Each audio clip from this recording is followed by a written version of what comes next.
Hi అండి. Chicken gravy curry ఒకసారి try చేశాను చూడండి. చికెన్లో ఉప్పు, పసుపు, కారం, పెరుగు, అల్లం వెల్లుల్లి పేస్ట్ వేసి బాగా మిక్స్ చేసి ఒక గంట పక్కన పెట్టండి. ఆయిల్ వేడి చేసి 2 ఉల్లిపాయలు 2 టమాటాలు వేసి కొంచెం జీడిపప్పు వేసి బాగా మగ్గనివ్వండి. అవి మగ్గినాక మిక్సీలో వేసి 2 యాలకులు, కొద్దిగా చెక్క, లవంగా, 2 స్పూన్లు గసగసాలు వేసి మిక్సీలో వేసి పేస్ట్లో వేసి పక్కన పెట్టుకోండి.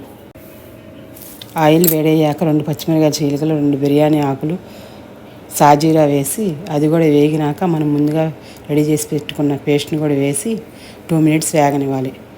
అది వేగినాక చికెన్ కూడా వేసుకొని ఒక 5 నిమిషాలు హై ఫ్లేమ్ మీద వేగనివ్వాలి. వేగినాక మూత పెట్టి సిమ్లో పెట్టి ఒక 10 నిమిషాలు కలుపుకుంటూ ఉడకనివ్వాలి. ఒక స్పూన్ చికెన్ మసాలా వేసుకొని మూత పెట్టి ఒక 10 నిమిషాలు ఉడకనివ్వాలి. 10 నిమిషాలు ఉడికినాక కొత్తిమీర, పుదీనా వేసి అరకప్పు వాటర్ వేసి పొయ్యి మీద మూత పెట్టి పావుగంట ఉడకనివ్వాలి సిమ్లో పెట్టి. పావుగంట తర్వాత చికెన్ రెడీ.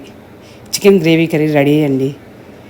వీడియో నచ్చినట్లయితే లైక్ చేయండి, సబ్స్క్రైబ్ చేయండి ఫ్రెండ్స్. Bye friends, bye.